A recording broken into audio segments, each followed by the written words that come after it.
Normally, you would say we don't go back into the legislature till after March break, but this year we went in last week of February.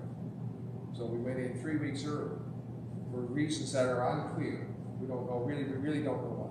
So that's my third part of my platform, and I'd be happy to take questions. Sam's already asked one anyway. So if there's any questions, does anybody have? Yes, and I don't know your name. Doug. Doug McCauley. Huh? Doug McCauley. Okay. Yeah. Quick, simple question. What do you think separates you from the other people putting their name in the hat for leadership?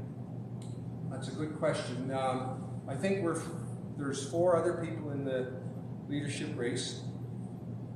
I think that my experience in business and farming separates me from the other 4. They don't really have that same kind of business background, and I didn't just farm. I had an agribusiness. My wife had a very successful retail store.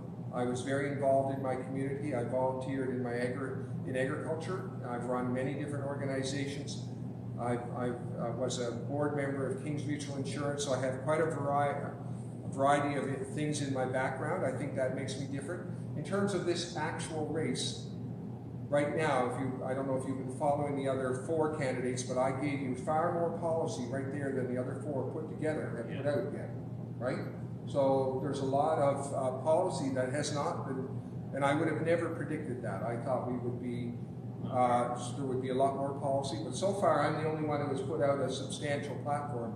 Most of the other candidates have only got maybe one thing each that they've said they've stood for.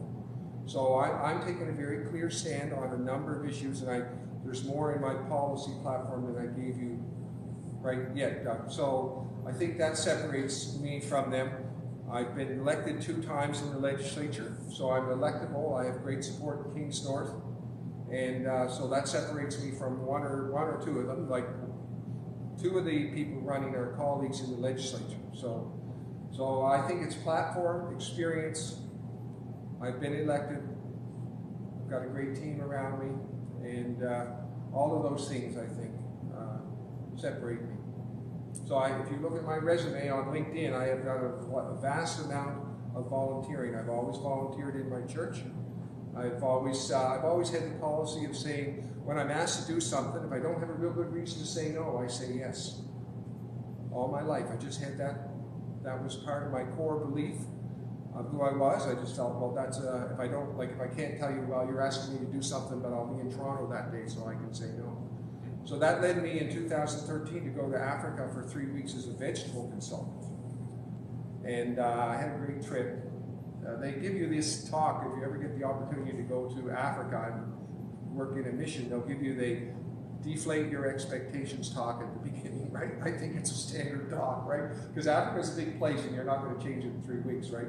But I had some couple of amazing moments because the way we had farmed all my life was really just making things work, right? And it was sort of hard scrabble farming, and it fit very well in Africa, actually. I'll tell you, this is one Africa story. They were there. Where we were was right in the area of this big mountain we were on, Mount Kenya, and so we were halfway up the mountain, and they were wanting to grow carrots. And these farmers had no tools, no electricity, no tractor, but they had good carrot seed, but couldn't get the carrot seed to grow. And so they asked me about this, and I said, well, I don't know, but what would happen is I'd go back to where we were staying at night and think that put the carrots in, and then he would carefully walk over every bit of it, right? And we grew carrots on the farm with Oxford Frozen Foods, and the press wheel on the back of the machine had like about 100 pounds pressure on it, like it was pressing hard. So you seed them very shallow, but you have to press them down hard. Winston, is that correct? Yes, you know that too. So they need to have really good soil. So I said to the ladies, these are all lady farmers, right? I said, you've got to walk on these seed after you put them in. Put them in shallow and walk on them. Oh, really? I don't know how it turned out, but I know that was their